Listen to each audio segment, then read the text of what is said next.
बिस्मिल्लाहिर्रहमानिर्रहीम। अस्सलामुअलैकुम dear first year class के स्टूडेंट आज के लेक्चर में हम लोग सॉल्यूशन फाइंड करेंगे क्वेश्चन पेपर ऑफ मैथमेटिक्स का, जो कि फेडरल बोर्ड का पेपर है 2025 के एनुअल एग्ज़ाम का। स्टूडेंट आज हम इस लेक्चर में इस पेपर का जो सेक्शन बी है उसको अटेम्प्ट करेंगे। सेक्शन बी जो होता है स्टूडेंट वो इस पेपर का क्वेश्चन नंबर 2 होता है और क्वेश्चन नंबर 2 के 12 पार्ट्स होते हैं और आपने हर पार्ट को अटेम्प्ट करना होता है। स्टूडेंट जो चॉइस गिवन होती है वो हर पार्ट के साथ गिवन होती है। जैसे पार्ट 1 में 2 क्वेश्चन गिवन होंगे, दोनों में से एक क्वेश्चन आपने अटेम्प्ट करना होगा। इसी तरीके से पार्ट 2 में भी 2 क्वेश्चन गिवन होंगे, दोनों में से एक क्वेश्चन आपने अटेम्प्ट करना होगा। स्टूडेंट आपसे गुजारिश की जाती है कि मेरे चैनल को सब्सक्राइब करें, बेल आइकन को क्लिक करें, वीडियो को लाइक करें, शेयर करें, कमेंट्स करें। Thank you very much. तो आइए देखते हैं कि सेक्शन बी का क्वेश्चन नंबर 2 का पार्ट 1 क्या है। तो यहाँ पर मैंने आपके सामने स्टूडेंट क्वेश्चन नंबर 2 का पार्ट 1 का जो फर्स्ट क्वेश्चन है वो लिखा हुआ है।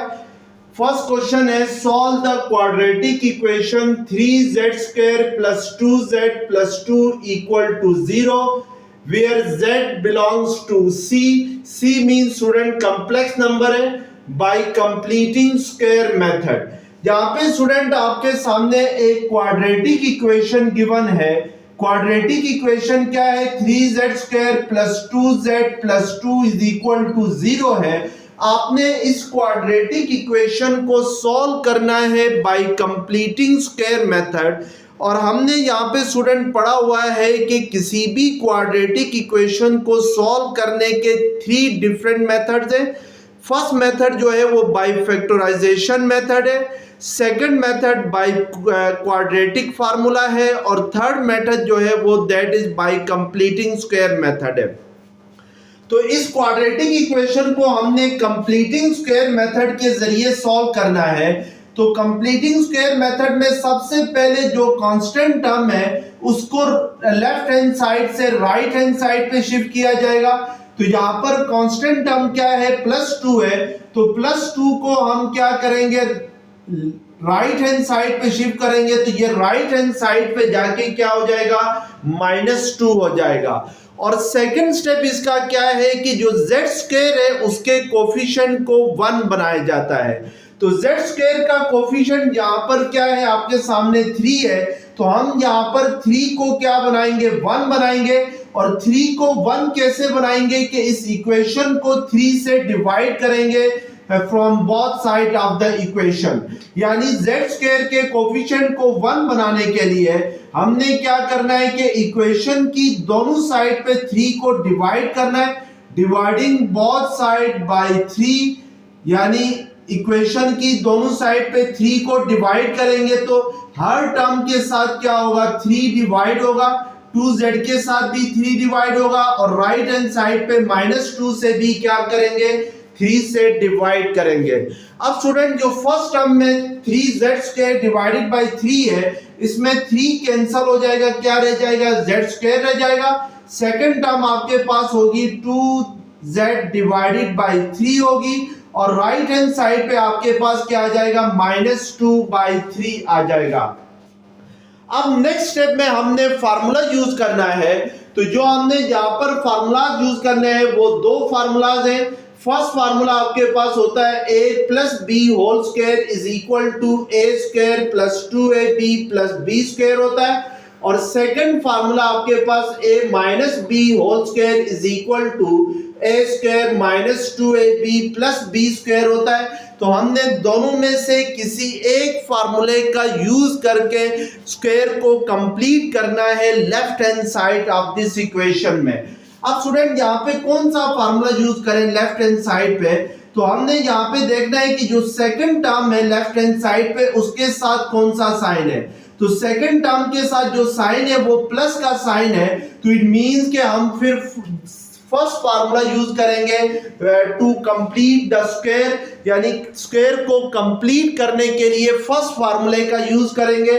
तो फर्स्ट फार्मूले का यूज कैसे करेंगे, हमारे पास लेफ्ट हैंड साइड क्या है, z square plus 2z divided by 3 is equal to -2/3 है।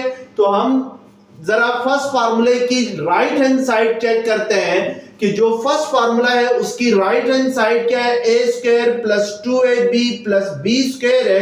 तो हमने यहां पर जो इक्वेशन की लेफ्ट हैंड साइड है इसको a square plus 2ab plus b square की फॉर्म में लिखना है। तो सबसे पहले यहां पर फार्मूले में राइट हैंड साइड पे a स्क्वायर है, तो a स्क्वायर की जगह आपके पास कौन सी टर्म है, z स्क्वायर है। सेकंड टर्म हमारे पास क्या है, प्लस 2ab है, तो हमने प्लस 2ab की फॉर्म में लिखना है। तो प्लस 2 एज इट इज आ जाएगा, a की जगह हमारे पास क्या है, z है, और b हमने खुद चूज करना है, और b को इस तरीके से चूज करना है कि b को चूज करने के बाद उसको अगर 2z के साथ मल्टीप्लाई करें तो हमारे पास ये वाली टर्म आ जाए 2z/3 आ जाए। तो इट मींस कि हम b की जगह क्या रखेंगे, 1/3। अगर b को 1/3 रखते हैं और 1/3 को 2z के साथ मल्टीप्लाई करते हैं तो हमारे पास क्या आता है, 2z डिवाइडेड बाई 3 आ जाता है।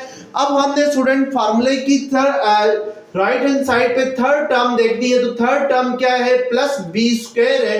तो यहाँ पर फार्मूले को कंप्लीट करने के लिए हमारे पास b क्या है, यहाँ पर 2ab में b है 1/3 है, तो इट मींस कि 1/3 का स्क्वायर हम अपनी तरफ से ऐड करेंगे लेफ्ट हैंड साइड पे। अगर इसको अपनी तरफ से लेफ्ट हैंड साइड पे ऐड किया है तो राइट हैंड साइड पे भी 1/3 को ऐड करेंगे ताकि कि जो गिवन इक्वेशन है वो चेंज ना हो। यानी जो हमारे पास गिवन इक्वेशन थी z square plus 2z/3 is equal to -2/3, इसके दोनों साइड पे हमने 1/3 होल स्क्वायर को क्या किया है, ऐड किया है। इससे कोई फर्क नहीं पड़ता है। अब फार्मूले में देखें, a square plus 2ab plus b square को हम किस फॉर्म में लिखते हैं, a plus b whole square लिखते हैं। तो बाय यूजिंग दिस फार्मूला हम z square plus 2z into 1/3 plus 1/3 whole square को z प्लस 1/3 होल स्क्वायर लिख सकते हैं in the form of a plus b whole square. यानी हमने कंप्लीटिंग स्क्वायर कर लिया है। अब राइट हैंड साइड को हम सिंप्लीफाई करते हैं तो -2/3 प्लस 1/3 स्क्वायर है, तो 1 का स्क्वायर 1 होता है, 3 का स्क्वायर क्या होता है, 9 होता है। अब मजीद राइट हैंड साइड को हम सिंप्लीफाई करेंगे तो ये -2/3 प्लस 9 है, प्लस 1/9 है, तो इन 3 और 9 का एलसीएम क्या आ जाएगा, 9 आ जाएगा। तो ये 3 3 9, 3 2 6, तो -6 प्लस 1 होगा, तो विच इज इक्वल टू -5/9 आएगा। z plus 1/3 whole square is equal to -5/9 आ जाएगा। अब दोनों साइड पे स्टूडेंट स्क्वायर रूट लेंगे, taking square root on both side of the equation, यानी इक्वेशन की दोनों साइड पे हम क्या लेंगे, स्क्वायर रूट लेंगे।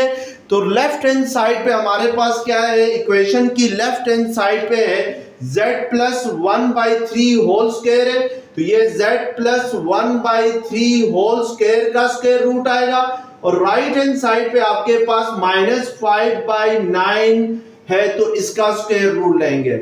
लेफ्ट हैंड साइड पे स्टूडेंट स्क्वायर और स्क्वायर रूट कैंसिल हो जाएंगे, क्या रह जाएगा, z प्लस 1/3, और राइट हैंड साइड पे ये आपके पास अंडर रूट -5/9 है, तो ये आपके पास अंडर रूट -5 डिवाइडेड बाई 3 आ जाएगा, यानी 9 का स्क्वायर रूट 3 होता है। अब हम यहाँ पे चेक करेंगे कि अंडर रूट -5 किसके इक्वल होता है। अंडर रूट -5 स्टूडेंट इसको हम लिख सकते हैं अंडर रूट 5 इंटू -1 लिख सकते हैं, तो ये under root 5 into under root -1 होगा। और हमें पता है कि आयोटा किसके इक्वल होता है, अंडर रूट -1 के इक्वल होता है, तो इट मींस कि ये under root -5 as it is आ जाएगा, अंडर रूट -1 की जगह क्या आ जाएगा, आयोटा आएगा। तो इट मींस के अंडर रूट -5 किसके इक्वल होता है, under root 5 iota divided by 3 होता है।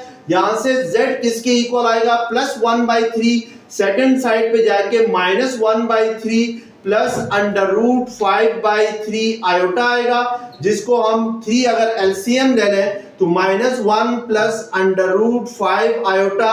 अब एक बात स्टूडेंट यहाँ पे आपने याद रखना है कि जब भी आप स्क्वायर रूट लेते हैं तो स्क्वायर रूट लेने के बाद आपने क्या लगाना होता है, प्लस माइनस का साइन लगाना होता है। तो यहाँ पर आपके पास प्लस माइनस का साइन आएगा राइट हैंड साइड पे, तो इट मींस के जो z की वैल्यू आ गई वो क्या आ गई, -1 plus minus √5 by iota divided by 3 आ गई।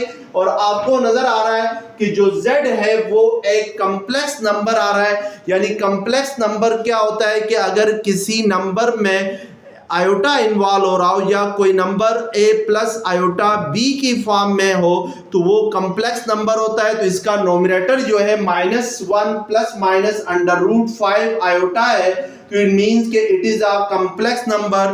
तो उसने क्वेश्चन में भी कहा हुआ है कि where z belongs to c, यानी z बिलोंग्स टू c का मतलब होता है कि z जो है वो सेट ऑफ कॉम्प्लेक्स नंबर से बिलोंग करता है।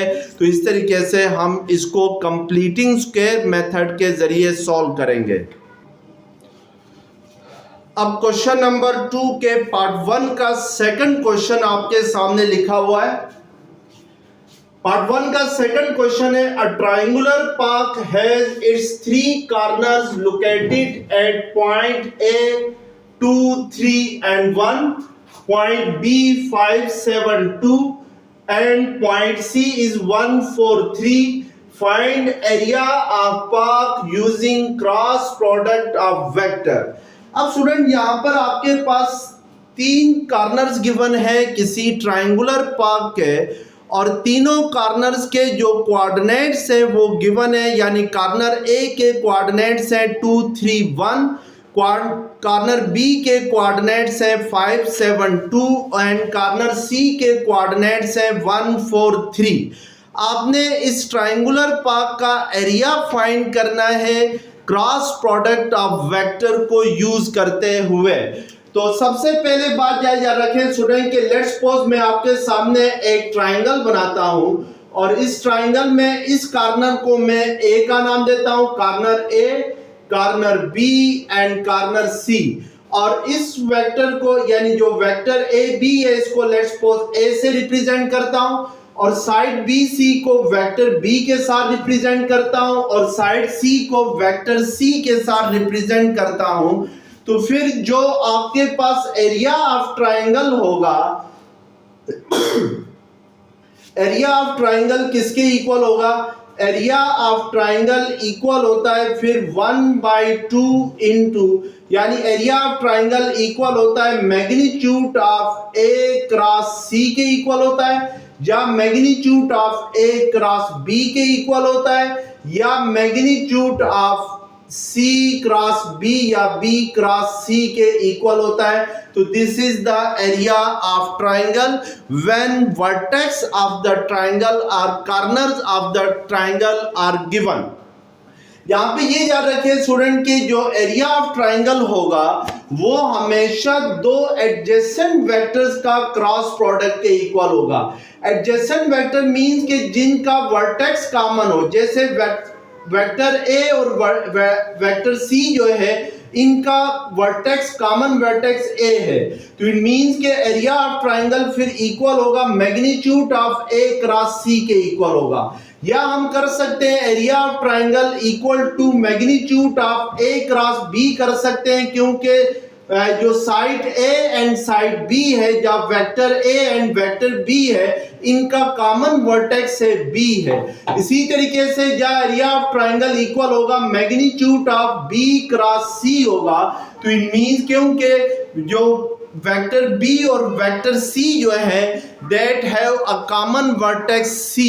तो स्टूडेंट यहाँ पे ये याद रखें कि यहाँ पर जो साइड ऑफ ट्रायंगल्स हैं इनको हमने वेक्टर कंसीडर किया हुआ है। अब हमें एरिया ऑफ ट्रायंगल फाइंड करने के लिए वेक्टर ए चाहिए और वेक्टर सी चाहिए।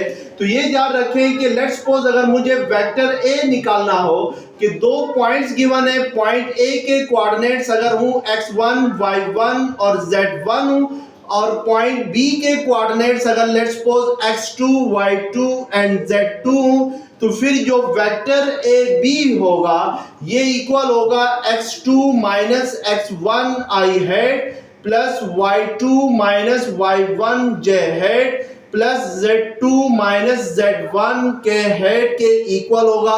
That is the vector when coordinates of 2 points are given. अब मुझे पहले वेक्टर ए फाइंड करना है, तो वेक्टर ए के कोऑर्डिनेट्स मेरे पास गिवन है, क्या क्या है, 5 7 2 है। और वेक्टर बी के कोऑर्डिनेट्स गिवन है, वो क्या, सॉरी, वेक्टर ए के कोऑर्डिनेट्स है 2 3 1 है और वेक्टर बी के कोऑर्डिनेट्स है 5 7 2। That are vector B coordinates. यानी मुझे वेक्टर ए फाइंड करना है, तो वेक्टर ए किसके इक्वल है, वेक्टर ए इक्वल है साइड ए बी के इक्वल है। और 2 पॉइंट्स गिवन हो तो फिर उनका वेक्टर कैसे फाइंड किया जाएगा, bye using this formula, x2 minus x1 किया जाएगा। तो वेक्टर ए बी का x कोऑर्डिनेट क्या है, 5 है, वेक्टर ए का x कोऑर्डिनेट क्या है, 2 है। तो इट मींस कि ये 5 माइनस 2 आई हेड होगा, प्लस वेक्टर बी का y कोऑर्डिनेट 7 है, वेक्टर ए का y कोऑर्डिनेट 3 है, तो ये 7 माइनस 3 जे हेड होगा, प्लस z2 माइनस z1 की जगह वेक्टर बी का z कोऑर्डिनेट 2 है, वेक्टर ए का z कोऑर्डिनेट 1 है, तो ये 2 माइनस 1 के हेड होगा। तो इट मींस के 5 माइनस 2 क्या होता है, 3 आई हेड, प्लस 7 माइनस 3 किसके इक्वल होता है, 4 जे हेड, प्लस 2 माइनस 1 1 के हेड होगा। तो 1 लिखने की जरूरत नहीं है, जस्ट के हेड लिखेंगे। इसी तरीके से एरिया ऑफ ट्राइंगल फाइंड करने के लिए या हमें वेक्टर बी फाइंड करना होगा या वेक्टर सी फाइंड करना होगा।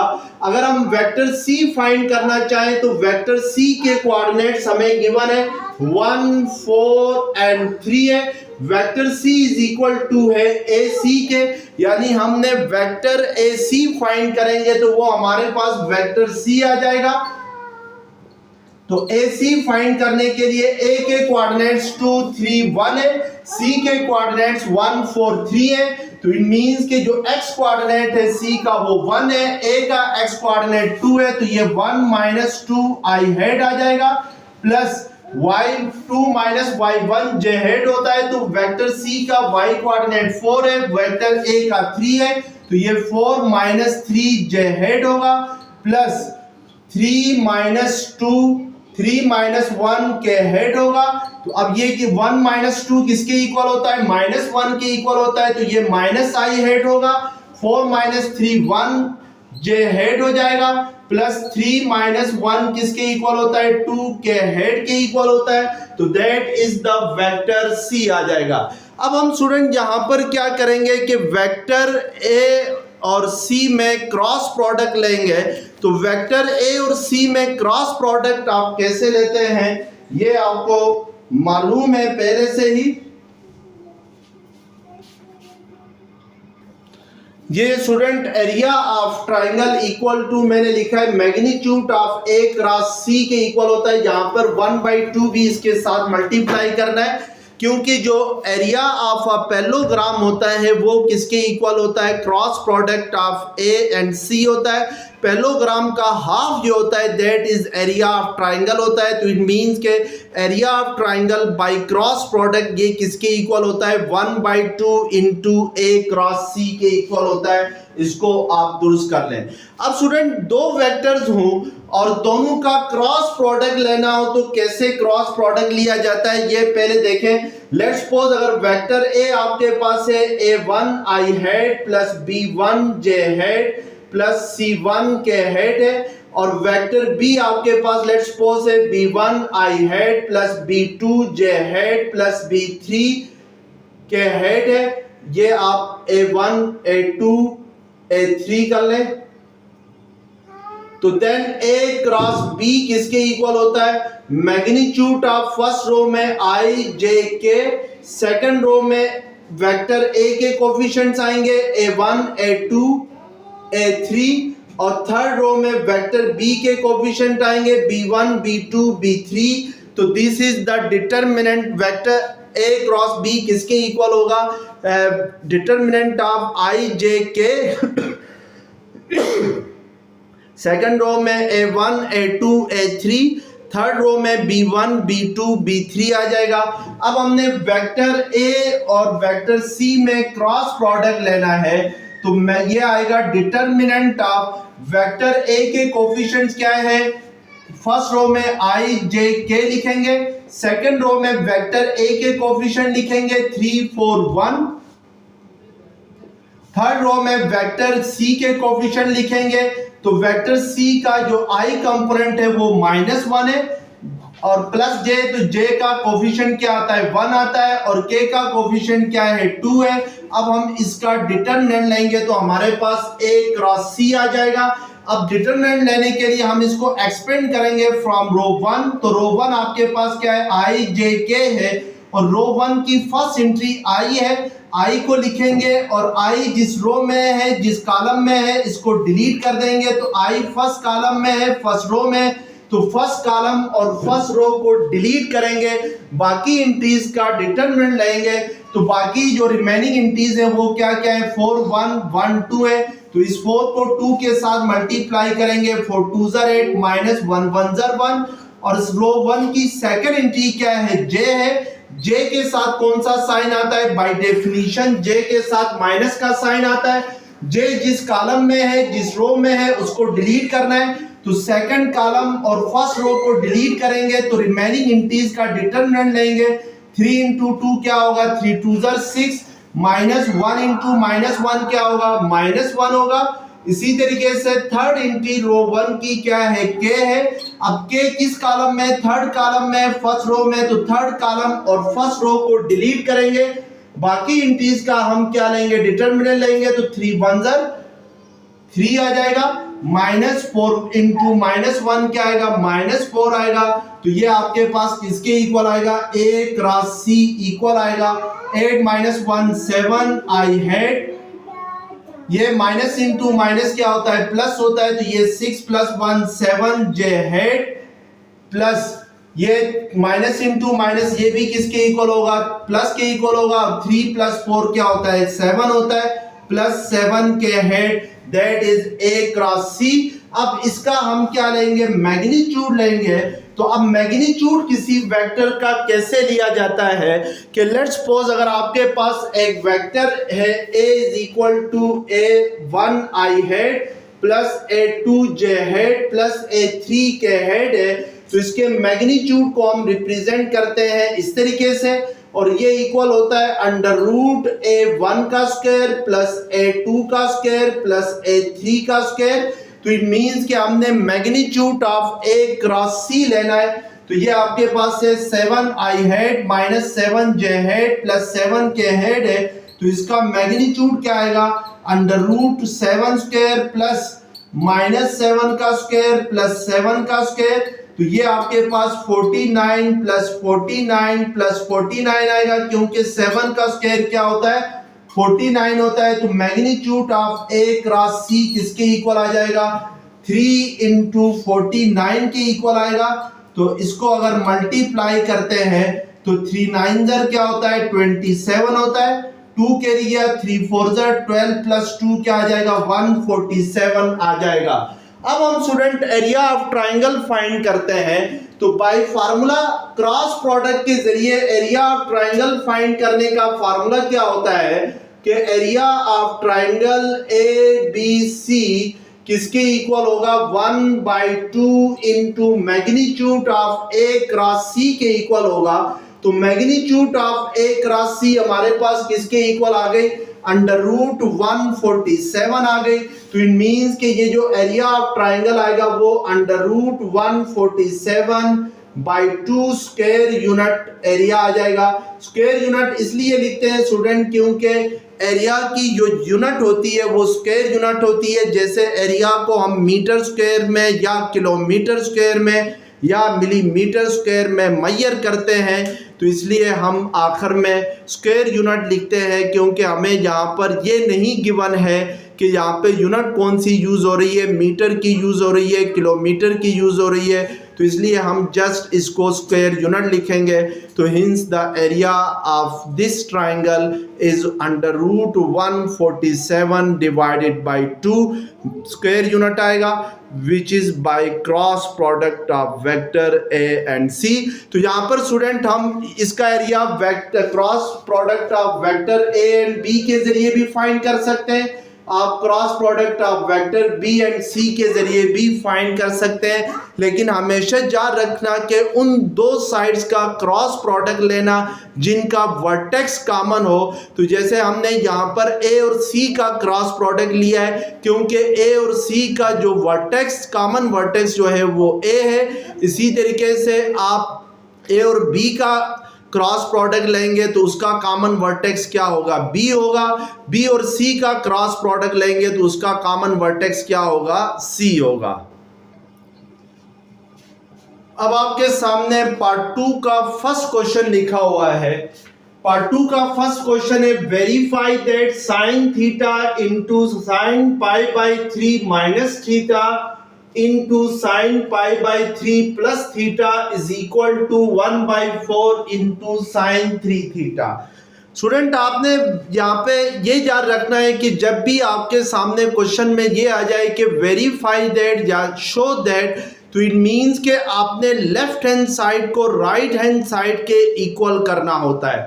तो यहाँ पर हम लेफ्ट हैंड साइड लेते हैं और उसको राइट हैंड साइड के इक्वल करते हैं। तो लेफ्ट हैंड साइड हमारे पास है sine theta into sine pi by 3 minus theta into sine pi by 3 plus theta है। तो इसको हमने इक्वल शो करना है किसके, 1/4 साइन 3 थीटा के। अब स्टूडेंट आपने अपनी बुक में फार्मूलाज पढ़े हुए हैं। पहला फार्मूला ये पढ़ा हुआ है कि साइन अल्फा प्लस बीटा किसके इक्वल होता है, ये इक्वल होता है sine alpha cos beta plus cos alpha sign beta के इक्वल होता है। और सेकंड फार्मूला आपने पढ़ा हुआ है कि sine alpha minus beta equal होता है sine alpha into cos beta minus cos alpha into sine beta के इक्वल होता है। तो सबसे पहले हम लेफ्ट हैंड साइड को सिंप्लीफाई करने के लिए ये दो फार्मूलाज का यूज करेंगे। साइन थीटा को एज इट इज रहने देते हैं। यहां पर हम sine pi by 3 minus theta को इस फार्मूले के जरिए एक्सपेंड करते हैं। तो साइन अल्फा माइनस बीटा किसके इक्वल होता है, sine alpha cos beta minus cos alpha sign beta के इक्वल होता है। तो अल्फा आपके पास है पाई बाई 3 और बीटा है यहाँ पे थीटा है। तो इट मीन्स के sine pi by 3 minus theta किसके इक्वल होगा, sine pi by 3 into cos theta minus cos pi by 3 into sine theta के इक्वल होगा। इसी तरीके से अब हम sine pi by 3 plus theta को एक्सपेंड करते हैं बाय यूजिंग दिस फार्मूला, यानी साइन अल्फा प्लस बीटा के फार्मूले से। तो यहाँ पर ये किसके इक्वल होता है, sine alpha cos beta plus cos alpha sign beta के इक्वल होता है। तो अल्फा हमारे पास है पाई बाई 3, तो ये sine pi by 3 cos theta plus cos pi by 3 sine theta के इक्वल होगा। अब इसको मजीद सिंप्लीफाई करते हैं और हम ये चेक करते हैं कि साइन पाई बाई 3 किसके इक्वल होता है और कॉस पाई बाई 3 किसके इक्वल होता है। तो याद रखें स्टूडेंट, जो साइन पाई बाई 3 होता है ये इक्वल होता है डिग्री में, अगर इसको मैं कन्वर्ट करूं तो साइन 60 डिग्री के इक्वल होता है। और साइन 60 डिग्री किसके इक्वल होता है, अंडर रूट 3/2 के इक्वल होता है। बाय कैलकुलेटर अगर आप इसको फाइंड करेंगे तो इसकी वैल्यू क्या आ जाएगी, अंडर रूट 3/2 के इक्वल आएगी। इसी तरीके से cos पाई बाई 3 इक्वल होता है cos 60 डिग्री के, और cos 60 डिग्री किसके इक्वल होता है, बाय कैलकुलेटर अगर हम इसको कैलकुलेट करें तो ये 1/2 होता है। तो इट मींस कि अगर मैं इसके जरिए सिंप्लीफाई कर लूं तो sine theta as it is आ जाएगा, साइन पाई बाई 3 की जगह हम क्या लिखेंगे, अंडर रूट 3/2, और cos theta as it is आएगा माइनस cos पाई बाई 3 किसके इक्वल होता है 1/2, और sin theta as it is आ जाएगा। अब यहां पर साइन पाई बाई 3 की जगह हम क्या लिखेंगे, under root 3/2 cos theta as it is आएगा, प्लस cos पाई बाई 3 किसके इक्वल आएगा, 1/2 sine theta as it is आ जाएगा। अब स्टूडेंट आपको नजर आ रहा है कि इन दोनों टर्म्स में सिर्फ प्लस और माइनस का फर्क है, यानी यहां पर माइनस है, यहां पर प्लस है, बाकी फर्स्ट टर्म और सेकंड टर्म दोनों की सेम है। तो हम यहां पर फार्मूला यूज करेंगे a plus B into A minus B का, जो कि किसके इक्वल होता है, A square minus B square के इक्वल होता है। तो बाय यूजिंग दिस फार्मूला आप इसको लिख सकते हैं sine theta as it is आएगा, ये a है, ये b है, ये माइनस में, ये माइनस में, ये प्लस में, तो ये under root 3/2 cos theta whole square आ जाएगा। इसी तरीके से -1/2 साइन थीटा का स्क्वायर आ जाएगा। तो by using A square minus B square हम इसको इस फॉर्म में लिख सकते हैं। अब नेक्स्ट स्टेप में हम क्या करेंगे, इसको सिंप्लीफाई करेंगे।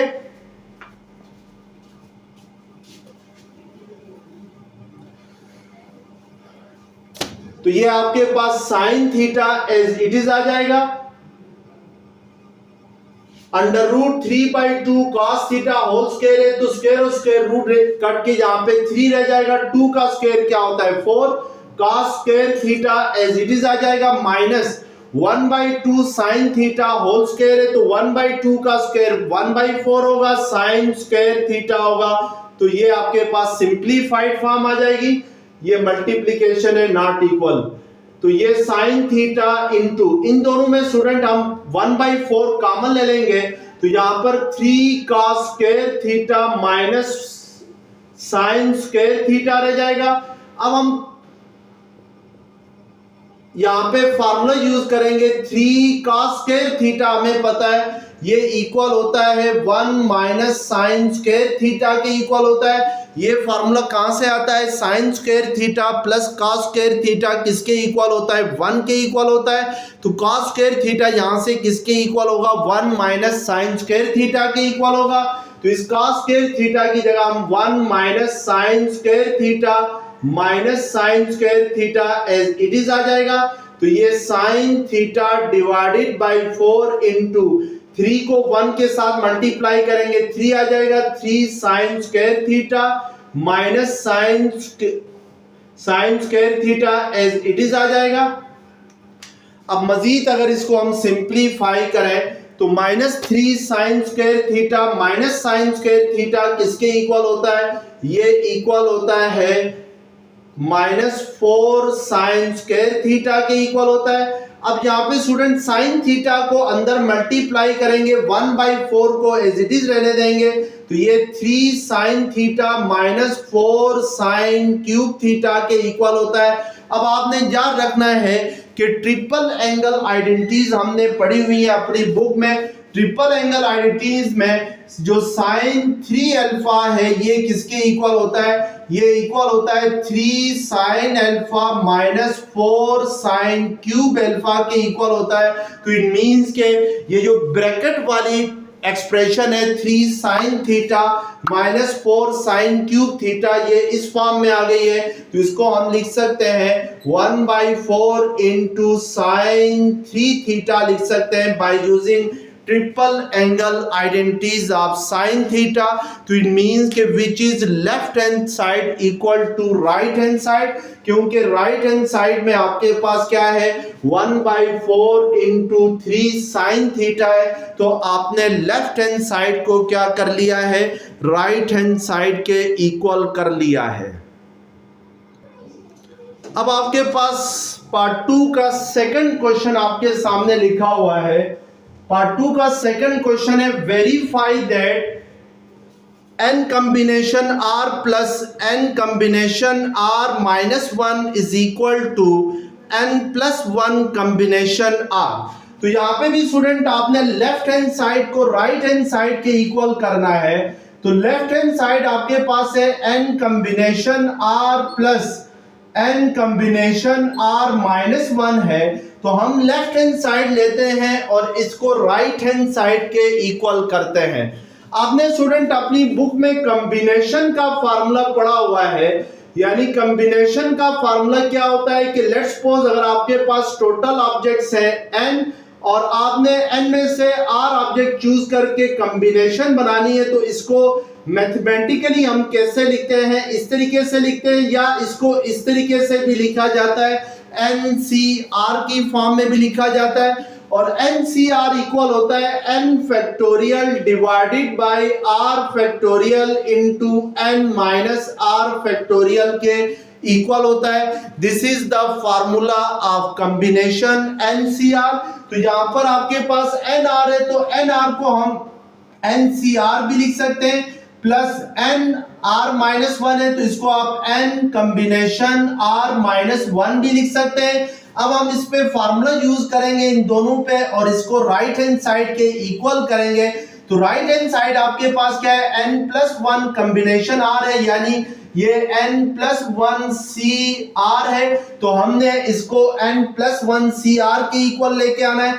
अब अगर हम NCR के ऊपर फार्मूले का यूज करेंगे तो ये किसके इक्वल होगा, n factorial divided by r factorial into n minus r factorial के इक्वल होगा, plus NCR minus 1 n combination R minus 1 है तो इसको लिखेंगे by using the combination formula.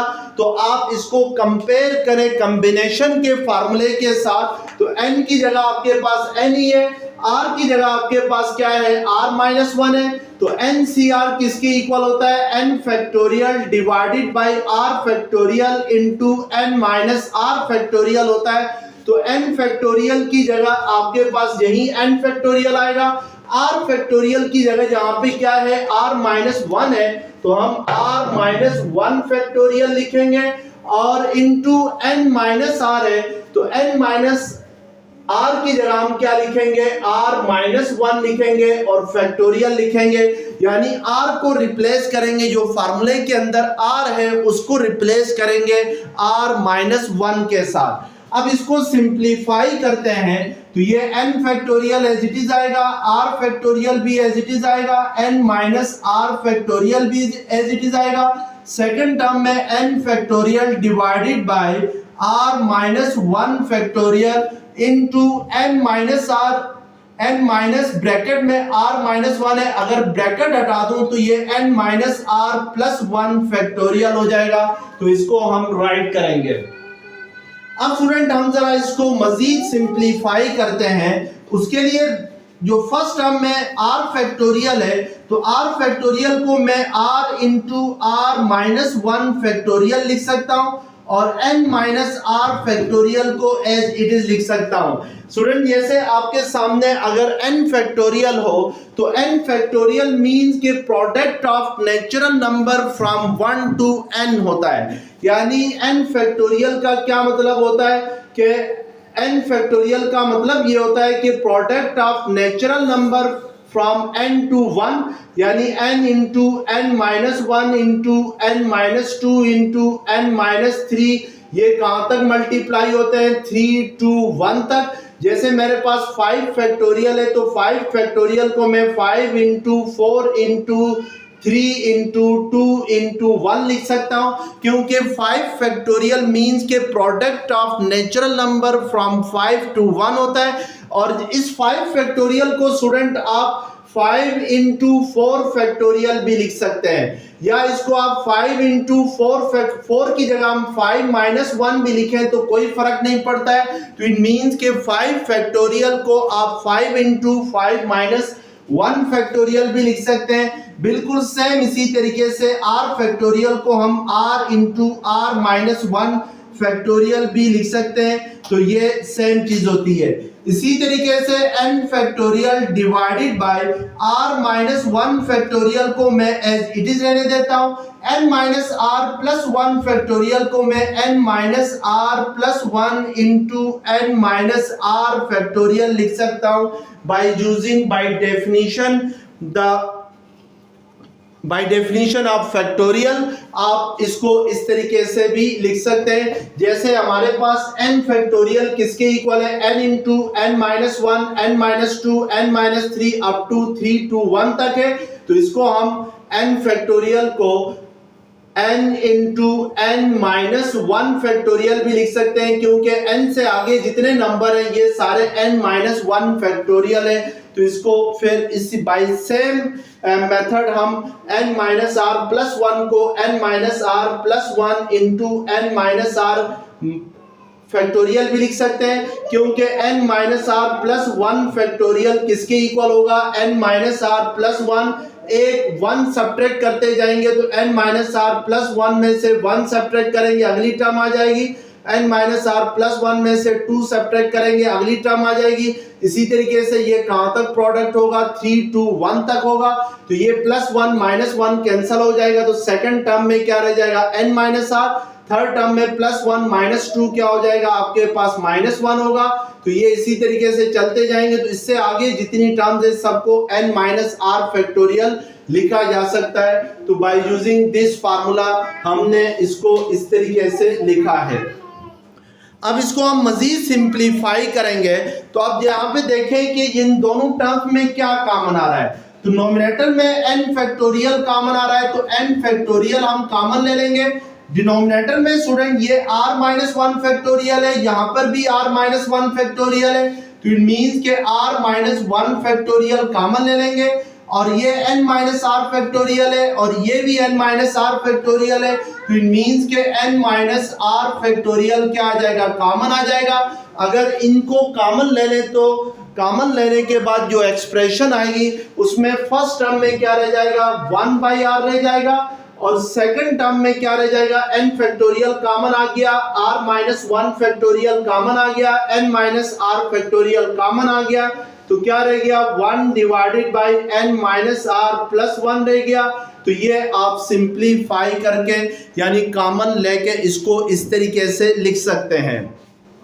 अब हम इसको मजीद सिंप्लीफाई करेंगे, तो जब भी दो फ्रैक्शंस को ऐड किया जाता है तो एडिशन में जो डिनोमिनेटर्स होते हैं उनका एलसीएम लिया जाता है।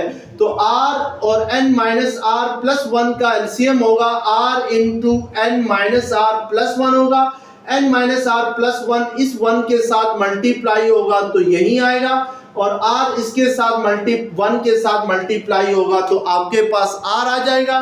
अब मजीद सिंप्लीफाई करेंगे तो ये r और माइनस r कैंसिल हो जाएंगे, तो यहाँ पर n factorial divided by n minus are factorial into r minus 1 factorial, यहाँ पे क्या रह जाएगा, n प्लस 1 रह जाएगा, और डिनोमिनेटर में क्या रह जाएगा, r into n minus are plus 1 रह जाएगा।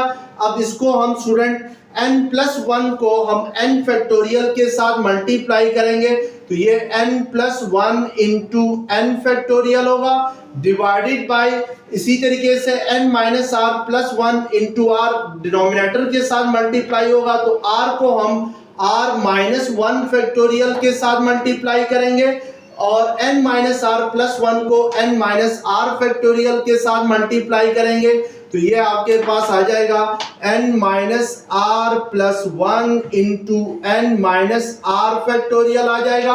अब हमने यहाँ पर इसको सिंप्लीफाई करके लिखना है, तो जैसे आपको मालूम है स्टूडेंट नोमिनेटर में क्या आ रहा है, n plus 1 into n factorial आ रहा है। जैसे मैं 9 इंटू 8 फैक्टोरियल को 9 फैक्टोरियल लिख सकता हूँ, बिल्कुल सेम इसी तरीके से n plus 1 into n factorial को हम n प्लस 1 फैक्टोरियल लिख सकते हैं, और डिनोमिनेटर में ये r into r minus 1 factorial को आप r फैक्टोरियल लिख सकते हैं। जैसे आप 9 इंटू 8 फैक्टोरियल को 9 फैक्टोरियल लिख सकते हैं, बिल्कुल सेम इसी तरीके से r into r minus 1 factorial को r फैक्टोरियल लिखेंगे, और इसी तरीके से n minus are plus 1 into n minus are factorial है, तो इसको हम n minus are plus 1 factorial लिख सकते हैं बाय यूजिंग दिस फार्मूला। अब आपने स्टूडेंट यहाँ पे ये चेक करना है कि इसको थोड़ा सा मजीद रीअरेंज करना है। रीअरेंज कैसे करेंगे, n plus 1 factorial as it is आएगा, डिनोमिनेटर में r factorial as it is आएगा, n माइनस आर प्लस 1 को हम लोग n+1 माइनस आर फैक्टोरियल लिख सकते हैं, यानी माइनस आर को बाद में लिखा है इधर और +1 को पहले लिखा है। अब स्टूडेंट जैसे हमें मालूम है कि NCR को क्या लिखते हैं, n factorial divided by r factorial n minus r factorial लिखते हैं। तो by using this formula n factorial की जगह आपके पास क्या है, n+1 है और यहाँ पर n माइनस आर होता है, तो यहाँ पर n+1 में से r माइनस हो रहा है और ये r फैक्टोरियल है, तो इट मीन्स कि इसको आप n+1 c r लिख सकते हैं, जिसको आप n+1 r लिख सकते हैं। इस तरीके से भी लिख सकते हैं, which is the right hand side of the given statement. जो गिवन इक्वेशन है उसकी राइट हैंड साइड है, यानी n+1 cr है, तो आपने इसको n+1 cr की फॉर्म में लिखना था। अब पार्ट 3 का फर्स्ट क्वेश्चन आपके सामने मैंने यहाँ पे लिखा हुआ है, तो आइए देखते हैं कि पार्ट 3 का फर्स्ट क्वेश्चन क्या है। फर्स्ट क्वेश्चन है, find the value of p such that vector I plus 2j plus pk plus 3i plus pj plus 4k and vector 2i plus 3j plus 4k are coplanars। आपने student जो value of p है इन vectors में उसकी value find करनी है और condition ये है कि ये तीनों वेक्टर्स कोप्लेनर वेक्टर्स हैं। अब आपने पहले ये देखना है कि what is the condition for coplanar vector, यानी तीन वेक्टर्स को कोप्लेनर वेक्टर होने के लिए कंडीशन क्या है कि लेट्स सपोज अगर आपके पास वेक्टर a है a1 i head plus a2 j head plus a3 k head है, vector b is equal to है b1 i head plus b2 j head plus b3 k head है, और vector c is equal to let's suppose है c1 i head plus c2 j head plus c3 k head है। तो हम कह सकते हैं कि a, vector b and vector c are coplanars if and only if vector a b c are coplanars if and only if their scalar triple product will be 0। यानी अगर इन तीनों वेक्टर्स का स्केलर ट्रिपल प्रोडक्ट अगर 0 के equal आता है तो फिर ये वेक्टर्स क्या होंगे, ये कोप्लेनर वेक्टर्स होंगे। कोप्लेनर वेक्टर्स वो वेक्टर होते हैं जो एक ही प्लेन के ऊपर लाई करते हैं। अगर तीन वेक्टर्स का स्केलर ट्रिपल प्रोडक्ट 0 के इक्वल आता है तो फिर वो क्या कहलाते हैं, कोप्लेनर वेक्टर्स कहलाते हैं। और scalar triple product by definition किसके इक्वल होता है, यानी a dot b cross c is the scalar triple product of vector a b c। ये इक्वल होता है डिटर्मिनेंट ऑफ फर्स्ट रो में a1 a2 a3, यानी जो वेक्टर a के कंपोनेंट्स है उनको लिखना है, सेकंड रो में वेक्टर b के कंपोनेंट्स को लिखना है, थर्ड रो में वेक्टर c के कंपोनेंट्स को लिखना है। तो वेक्टर c के कंपोनेंट क्या है, c1 c2 c3 है। तो इट मीन्स के ये जो स्केलर ट्रिपल प्रोडक्ट है a dot b cross c क्या होना चाहिए, 0 के इक्वल होना चाहिए। अब हमारे पास जहाँ पे 3 वेक्टर्स है, फर्स्ट वेक्टर हमारे पास है i हेड, इसको लेट्स सपोज हम a का नाम देते हैं। वेक्टर a इक्वल है i plus 2j plus pk है, और vector b is equal to है let's suppose 3i plus pj plus 4k है, और vector c is equal to let's suppose equal है 2i plus 3j plus 4k है। हमें ये क्वेश्चन में गिवन है कि ये तीनों वेक्टर्स क्या है, कोप्लेनर है, और आपने क्या फाइंड करना है, p की वैल्यू फाइंड करना है। तो हम लिख सकते हैं कि as vector a b and c are coplanars, यानी ये वेक्टर्स क्या है, कोप्लेनर्स है। अगर ये कोप्लेनर्स है तो फिर इनका स्केलर ट्रिपल प्रोडक्ट हर आर में इक्वल टू 0 होना चाहिए। स्केलर ट्रिपल प्रोडक्ट क्या होता है, a dot b cross c को क्या होना चाहिए, 0 के इक्वल होना चाहिए।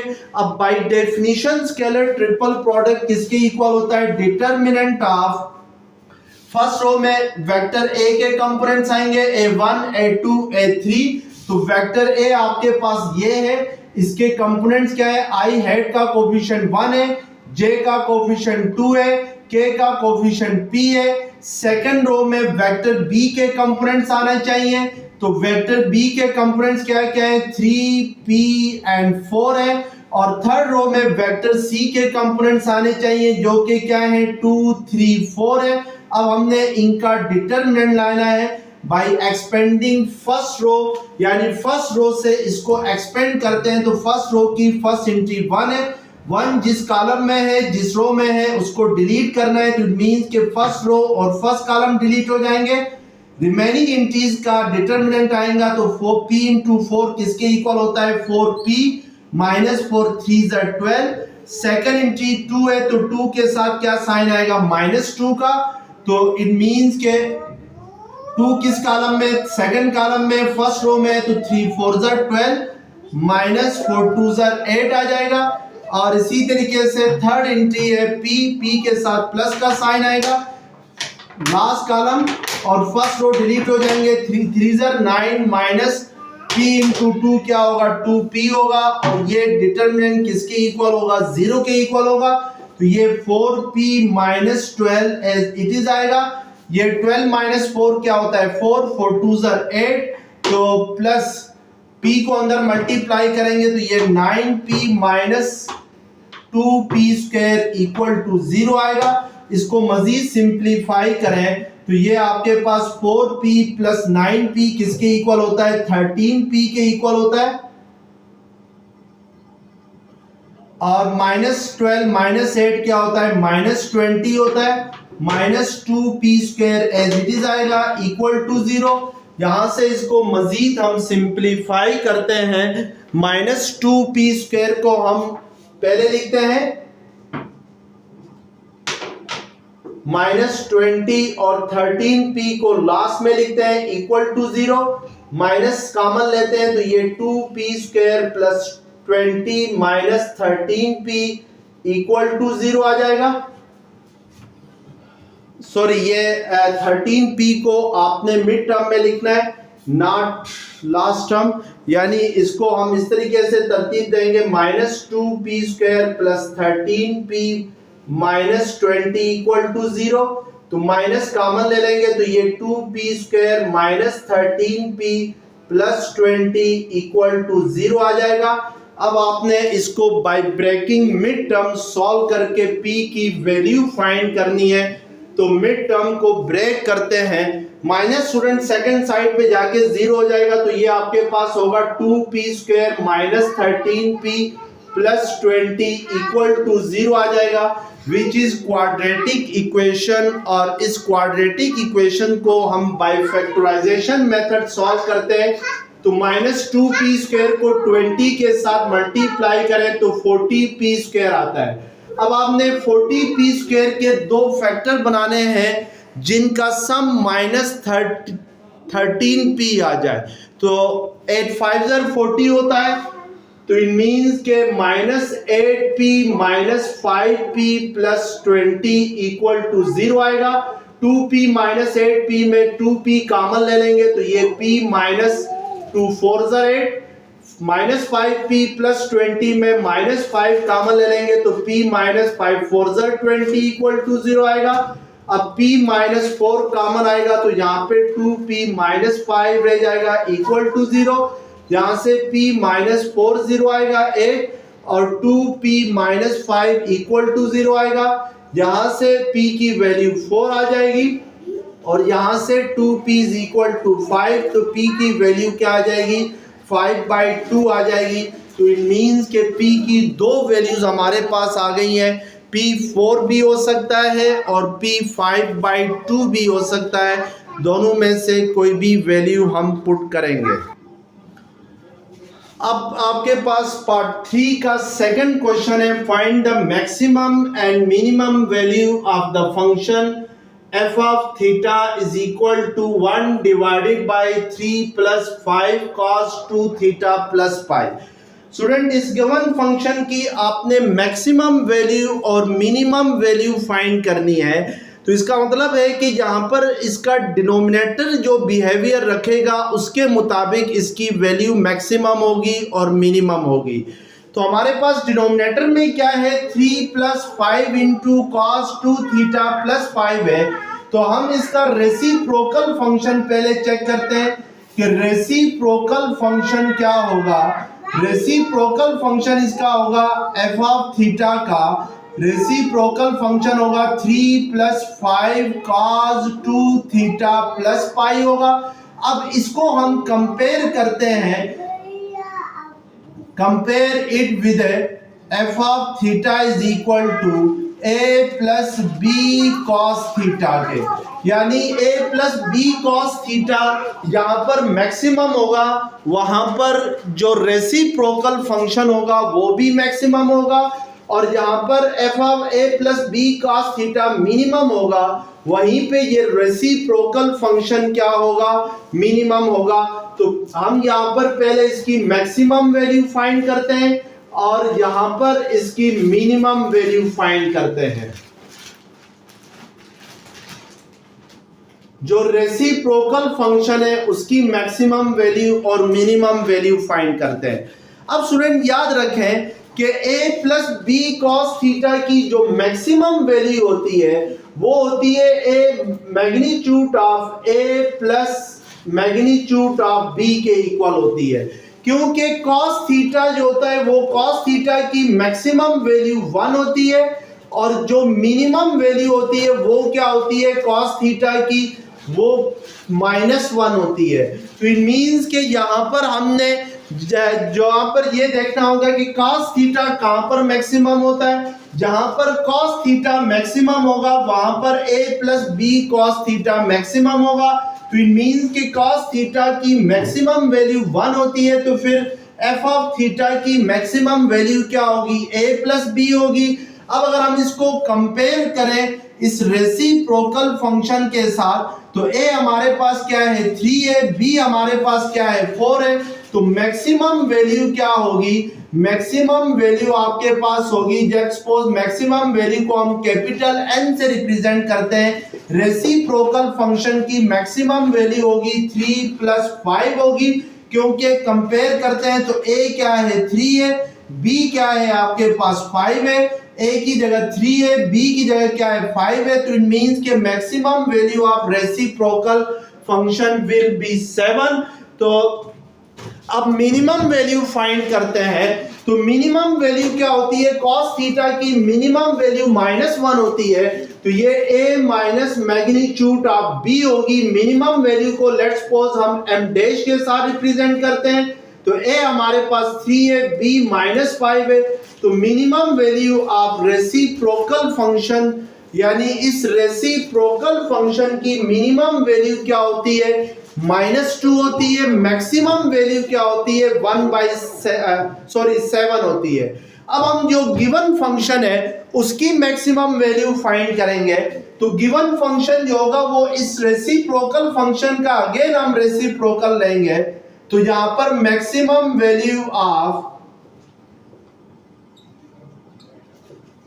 एफ ऑफ थीटा क्या होगी, वो इसका रेसिप्रोकल लेंगे तो वो 1/7 होगा, और जो minimum value of F of theta क्या होगी, वो -1/2 होगी। लेकिन याद ये रखना है स्टूडेंट, क्योंकि ये जो मिनिमम वैल्यू है ये अगर पॉजिटिव होती, लेट्स सपोज ये पॉजिटिव होती, ये नेगेटिव नहीं होती, तो फिर ये मैक्सिमम हो जाती, ये मिनिमम हो जाती। क्योंकि जब आपके पास पॉजिटिव वैल्यू हो तो पॉजिटिव 2 का रेसिप्रोकल क्या होता है 1/2 होता है, इसका रेसिप्रोकल क्या होगा 1/7 होगा। तो 1/2 जो होता है दैट इज ग्रेटर देन 1/7 है। लेकिन अब ये नेगेटिव है तो नेगेटिव वैल्यू हमेशा पॉजिटिव वैल्यू से क्या होती है, छोटी होती है। तो -1/2 जो होगा वो +1/7 से छोटा होगा। तो इट मींस के फिर maximum value of the given function क्या होगी 1/7 होगी, यानी जो हमारे पास रेसिप्रोकल फंक्शन का मैक्सिमम आया वही जो गिवन फंक्शन की मैक्सिमम वैल्यू होगी, और जो रेसिप्रोकल फंक्शन की मिनिमम वैल्यू आ गई है -2, यही जो गिवन फंक्शन है इसकी मिनिमम वैल्यू होगी -1/2, क्योंकि जो minimum value of reciprocal function है वो नेगेटिव है, तो इट मींस कि उसका रेसिप्रोकल लेंगे तो वो भी छोटा रहेगा maximum value of reciprocal function से। यानी तो इस तरीके से हम क्या करते हैं, मैक्सिमम वैल्यू और मिनिमम वैल्यूज फाइंड करते हैं। स्टूडेंट जो नेक्स्ट क्वेश्चन है उनको हम इंशाल्लाह नेक्स्ट लेक्चर्स में क्या करेंगे, सॉल्व करेंगे। तब तक के लिए अल्लाह हाफिज़।